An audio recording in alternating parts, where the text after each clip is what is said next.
master this brain that we have to be able to be better at problem solving.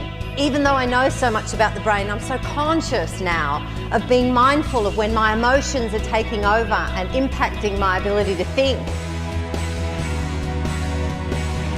How good are you at innovating? How good are you at initiating ideas? That means selling the concept once you've come up with it. Do you need that? How do you develop that? People aren't using their full potential in the workplace. What I propose to do is provide real traction in leadership development.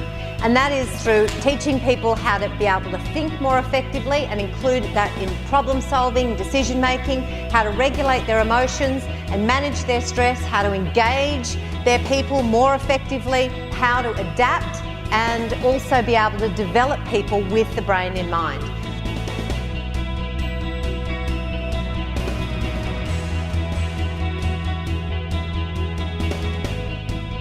Mood impacts our thinking greatly. Be more aware of the mood that you're in before you make a decision. Most people I know are familiar with the fact that sometimes their emotions, when they're impatient, they're frustrated, they're feeling stressed or anxious, they're not thinking as clearly. Many managers throw people into a threat state every day. 5 times every second, our brain scans the environment for whether something is a threat or a reward. And it's the brain's overarching principle to do this. And our brain is doing that, again, for our survival. So when we're in this threat state, our peripheral vision physically narrows. We can't solve problems as effectively. We are less likely to have insights. We don't see opportunities, and we are more afraid to look at different possibilities in ways of doing things, and we are risk averse. Creativity has been identified as the #1 challenge for Fortune 500 companies in the world. That is the challenge. We need more creativity, yet we're often in a threat state. We need to show managers how to become leaders and how to lead people in a positive way, to understand that that's the way they're going to get the best out of people. No more command and control. It doesn't work for knowledge workers. Top performing managers make their staff laugh 3 times more than mid-performing managers. What's the ratio of your managers in your workplace? How much are they making their staff laugh? See it, accept it, feel it, and express it. The right brain. Smart and safe. Left and right brain. Whole brain goal setting. The brain, in terms of creating a new habit, needs positive attention and feedback.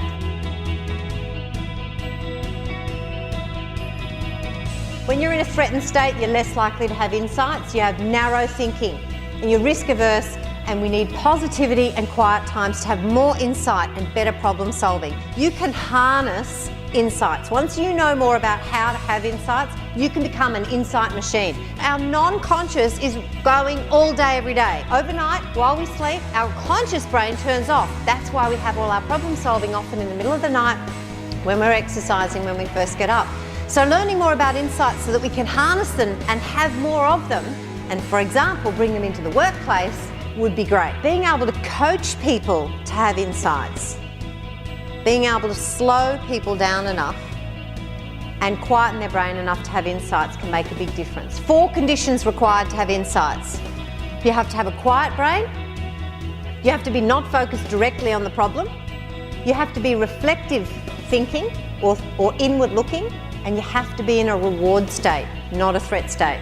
Insights are the basic cornerstone of all creativity, of innovation, of empowerment. You feel so much more empowered. You know, you get a burst of dopamine. That's the feel-good neurochemical when you have an insight. Do you feel good when you have an insight? When you go, oh, I know what to do? You feel good. That's a drug, man. It's called dopamine. And those managers, when you are a manager, if somebody comes into you and says, oh, you know, I've got a problem, can you help me solve it? And you go, yep, sure. Bang, bang, bang. How's that? They go, oh, cool, thanks.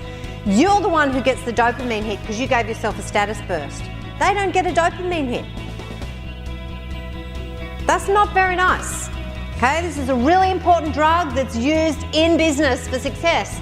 And if you share it around a bit, by allowing people to have more insights, by saying, I don't know, what do you think? You've been here before, I bet you can solve it. Tell me what your thoughts are. Great idea. You get the insight. Bam, walk out that door with a bit of dopamine and you're on fire. That's engagement. Developing people with the brain in mind. Now is the time for coaching. And I don't mean showing people how to do things. I mean the type of coaching where a manager takes an ask toward the solution approach, where a manager helps facilitate improved thinking in their team members. So the manager isn't the person who everybody comes to with all the problems and doesn't get any time to do strategic thinking because all they do is problem solving, because their team members don't think. Their team members don't think because the manager trains them not to think. The manager trains them that if they have a problem, before they've done any thinking, they come straight into the manager and say, I've got a problem. What are you going to do to fix it? The manager fixes it. They go, okay, thanks. And they go out and they haven't even thought. Most managers, we're doing it all the time. Our managers train our people not to think. So coaching is so paramount, and it doesn't take much to generate a coaching culture. You need to train a few key people in coaching, and you need to get them to train their people. We need to use visualization. We need to say to someone, what will it feel like for you to achieve that at the end? What's it going to look like when you get there? Not just get them to write a sentence down, you know? Whole brain goal thinking is the first part of a brain-based coaching approach. Then when we're looking at their current situation or their reality and GROW model, you know, goals, reality, options, what next? Take it to the next level. Don't just ask someone, what's exactly your problem at the moment? Who's involved? What did they say? When did it happen? What is it costing? The reason we ask those sort of questions as managers is because we want to solve the problem. That's detail, it's problem, it's drama.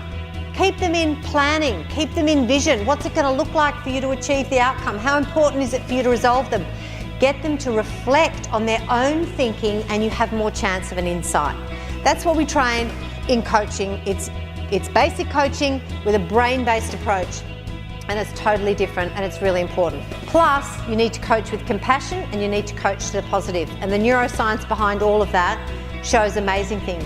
Did you know, one last point I'm going to make is that when you coach with compassion, you increase your parasympathetic nervous system, you increase your own immune system. Like, what a bonus. That's pretty cool. Coach someone with compassion and say, what's your potential? I believe in you. I want to help you get your potential. I'm so here with you. You are making yourself live longer. That's the research. So coaching is an absolutely integral part, and so is being able to provide effective feedback. Remove this performance management. The neuroscience of performance management says it just throws everybody into a threat state the whole time. The whole performance appraisal thing, it's threat state. Do you know people go backwards 10% every time, every annual performances? Whole organisations go back in productivity by 10% because everyone's in a threat state. The managers are, because they have to deliver all the bad news that they've been saving up for 6 months because they've never had a conversation with the person before. And the person who hasn't had any idea how they're going, nothing in a performance appraisal should ever be something that's brand new.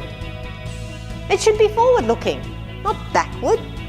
Are you and your leaders on ball tyres, or do they have a great new set of tyres that has traction to build and promote real leadership in your organisations? Are they thinking and problem solving more effectively? Are they able to regulate and stress manage? Are they good at engaging everybody, not just a few who are similar to them, for example? Are they great at moving with the times and changing? And are they able to develop people really effectively? And my answer to that is bring in some neuroscience, bring in the brain, bring in some facts and some evidence-based approach to leadership development, and people love it. People love to understand more about their brain. They get so passionate about it.